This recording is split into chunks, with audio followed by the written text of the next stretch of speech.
Hi, I'm back with another episode. I'm here today with Debbie from Arrive Alive. Debbie, I'll hand over to you to explain what you're doing.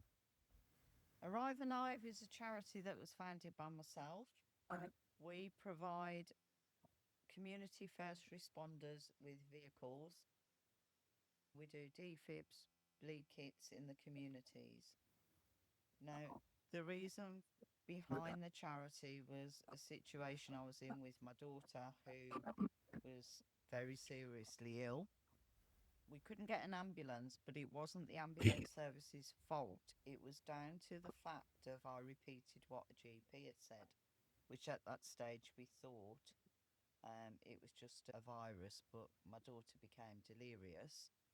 I took her into hospital, and after thinking about things when things settled down, said it's ridiculous after 6 p.m. of a night when you're desperate for help.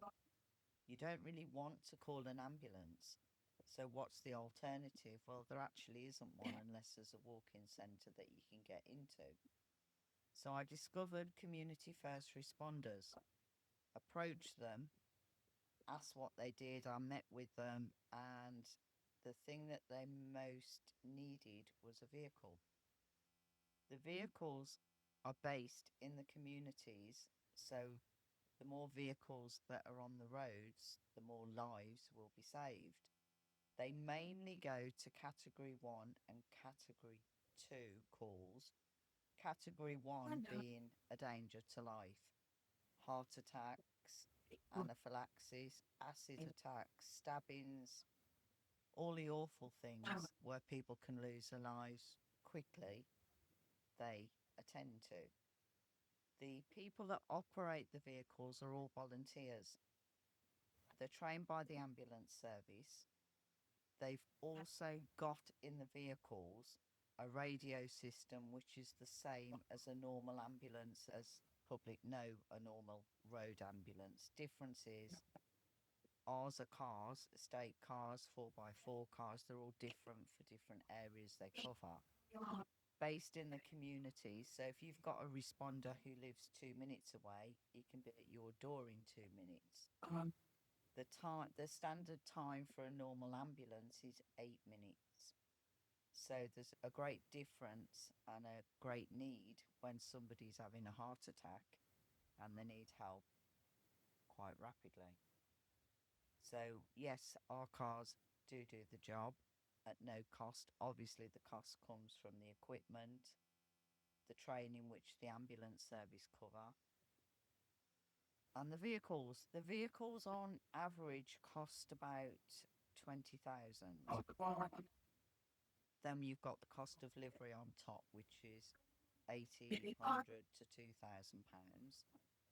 and then obviously equipment, but they've usually got some equipment.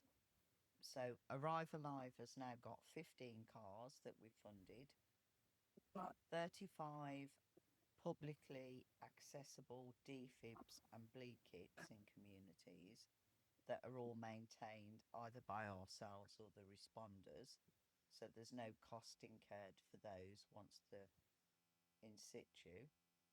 Some numbers: June 24 to June 25, our 14 vehicles at that time attended to 3,270 category 1 calls. So they're all danger to life.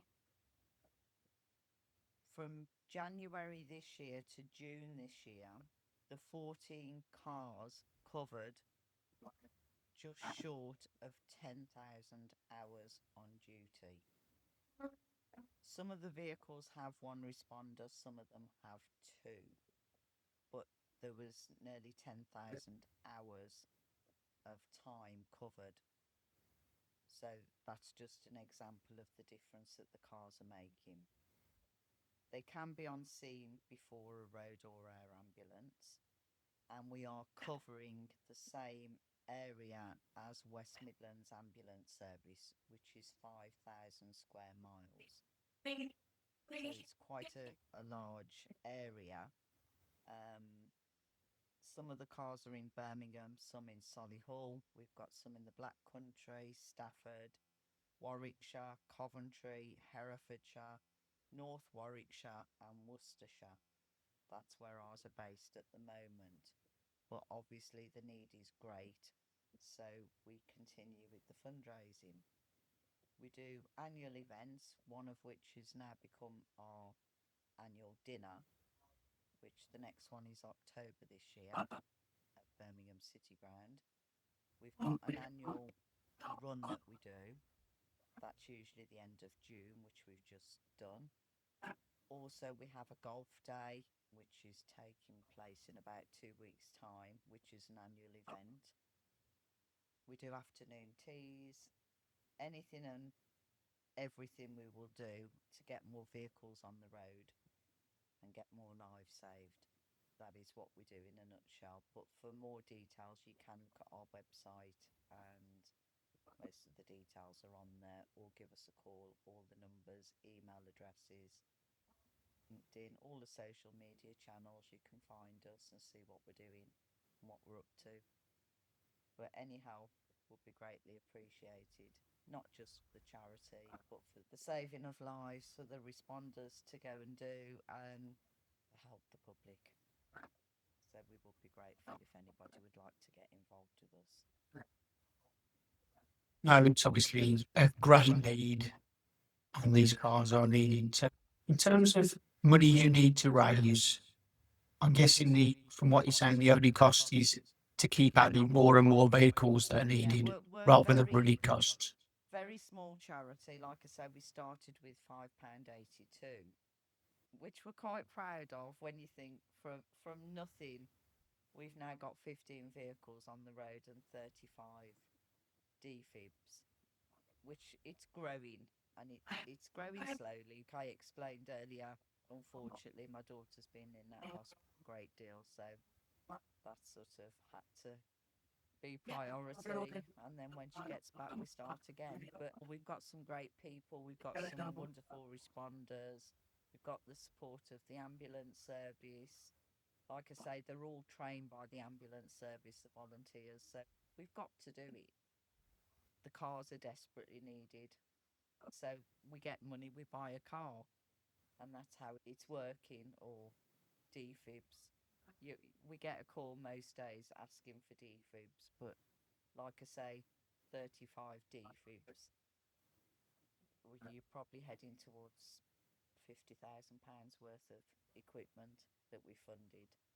But I don't know how many lives those defibs have saved, or hopefully they haven't been used, so that would be great. We do get a notification, and then we do go and replace the pads. So we do that as well as. Is there a certain type of car you have to buy? Well, they vary because obviously the rural areas need 4x4 capacity because they're out all weathers. They work 365 days. They swap over, obviously, they change over. Some will do 4 hours, some will do a day. So the cars are constantly in use, as I've quoted from the hours that they're on duty. So yeah, the rural will have 4x4, mainly small SUVs or estate cars, because the equipment takes up a great deal of space. Yeah, I was just trying to think out loud if I knew anyone in the car industry that could help you. But no, you need some specific vehicles that Not I don't think we necessarily. do. I mean, we go to different places. It's value for money, because obviously we've got to be conscious of funds, and if we can get 2 cars for the price of one, then that would be fantastic, but it doesn't work that way. But I think also because we're a small charity, a lot of the car people have not heard of us. So we constantly keep knocking on the doors, but we're not getting very far. But it doesn't deter us. Eventually somebody will go, yeah, we can do this. But we've purchased the cars that we've got on the road. It's remarkable, really. Turning your own kind of poor experience into a better experience for other people in the future. It's obviously a great thing to do, because it'd be easy to feel a bit bitter and kind of disappointed by NHS, I suppose, essentially failed you with their initial response. Well, it wasn't really their fault, but if you can give something back, hopefully, I mean, there's been times when we've gone to events and I'm like, it's okay, we can attend because we know there's a responder there, which is a nice feeling because you know the capabilities, and I know my daughter will be in safe hands. So, we are conscious of that, but I think in a way it's become like a second family. It's kept us going really because Ellie's been in hospital and we're tormenting people to get involved and do things. So it works and it saves lives and it's what keeps you going, isn't it? I mean, I it's a don't- nice feeling when you see the cars going out on the road. I mean, the next one's going out next Friday officially. But once that goes, you see you driving out and you think, oh my God, what's that going to do tonight?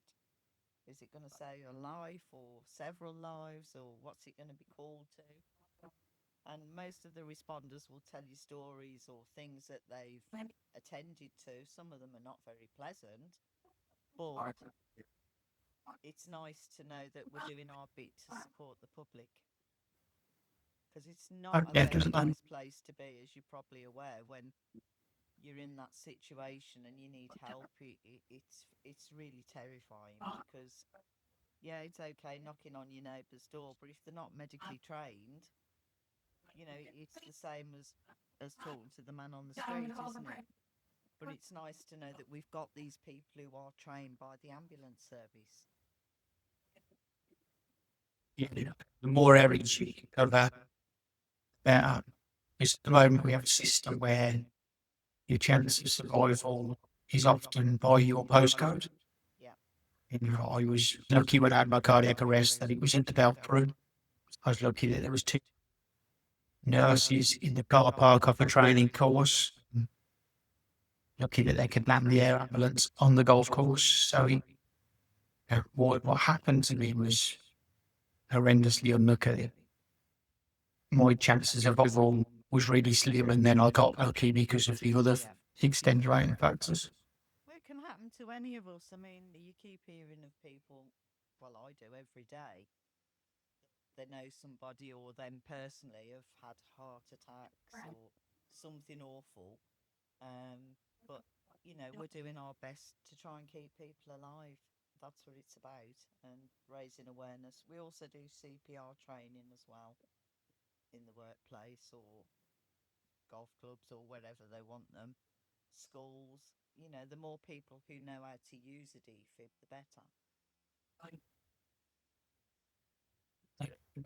And in terms of the people supporting you, what's the easiest way to help you guys? Well, if they give us the keys to their car, no, any way at all, come to events or do an event themselves, walking, running, anything at all. We're always looking at different things to do, but it's difficult to get people involved. That's what we find. But obviously, the more the charity becomes known, then the more people will become involved and say, well, let's get a car in our community, or we need a car, or we need a defib. And that's when it starts to hit home. I mean, we've just done a defib in Shirley, I think what it came under. And they've said, oh, we need another one. And I'm like, okay then. But it's like I say, the more defibs, the more cars, the more lives are going to be saved. That's the reality of it. And the less the cost is, and the problems that the ambulance service have getting to calls, because it's a vast area that they cover. And to know that somebody can be there to help you before they arrive is literally saving people's lives. Is there anything you think we haven't covered before we end, or anything else you'd like? No, it's nice that you're going to get us some more awareness and tell people what we do. Yeah, I appreciate it coming up. Thank you for your time.